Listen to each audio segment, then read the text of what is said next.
Assalamualaikum warahmatullahi wabarakatuh. Apa kabar anak-anakku? Semoga hari ini kalian dalam keadaan sehat walafiat. Tetap semangat ya dalam belajar. Anak-anak, hari ini kita akan belajar menyimpulkan isi puisi rakyat. Baik. Materi ini berkaitan dengan kompetensi dasar menyimpulkan isi puisi rakyat, pantun, syair, dan bentuk puisi rakyat setempat yang disajikan dalam bentuk tulis dan lisan. Yang pertama, kita akan belajar tentang menyimpulkan isi pantun.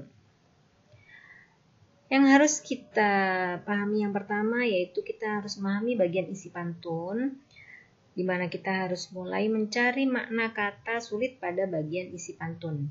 Bagian isi pantun ada di baris ketiga dan baris keempat. Berarti kita cari makna kata yang sulit pada baris tersebut.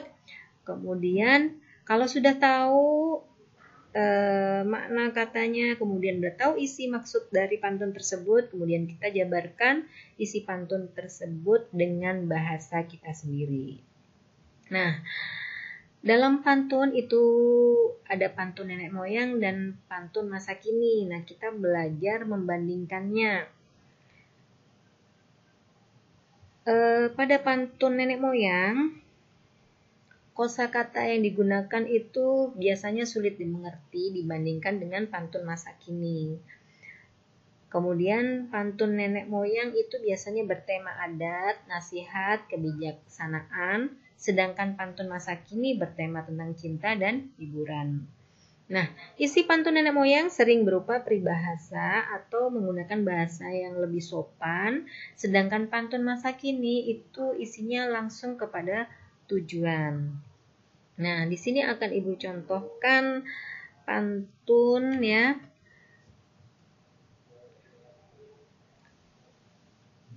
Contoh pantun di sini, baik bergalas, baik tidak, buli-buli bertali benang, baik berbalas, baik tidak, asal budi sama dikenang.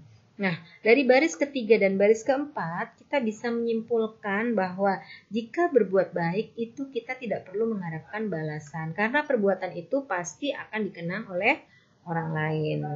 Baik, kita lanjut ke menyimpulkan isi syair. Kita pahami bagian isi syair. Yang perlu kita lakukan untuk menyimpulkan isi syair, kita mencari makna kata sulit pada tiap baris pada syair. Kemudian setelah tahu makna kata sulitnya,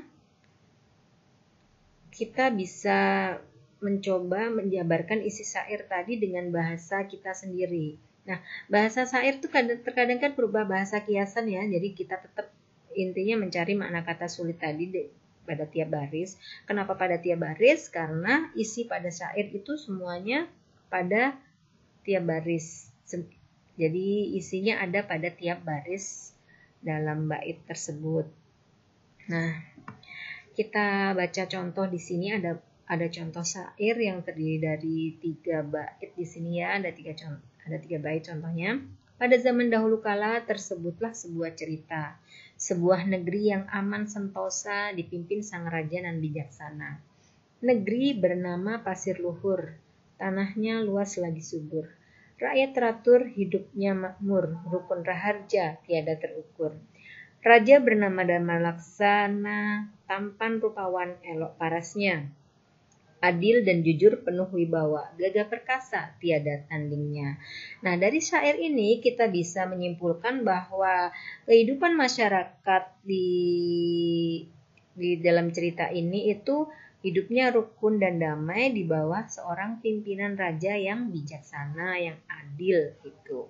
Ya. Baik, kita lanjut menyimpulkan isi Gurindam.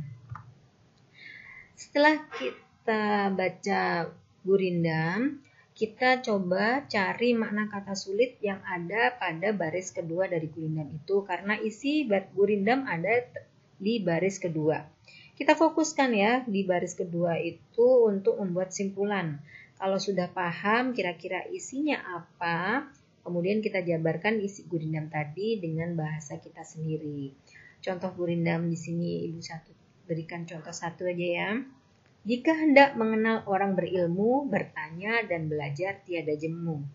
Kita bisa ambil simpulan dari baris kedua ini kalau kita itu harusnya bertanya pada orang yang pandai dan berwawasan jika ingin pintar.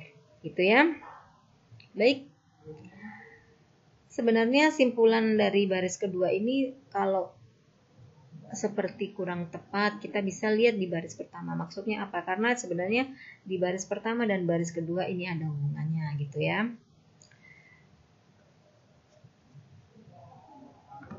Baik anak-anak, Ibu rasa cukup untuk materi kali ini. Semoga bermanfaat. Terima kasih atas perhatian kalian semua. Sampai ketemu dalam materi selanjutnya. Akhir kata, wassalamualaikum warahmatullahi wabarakatuh.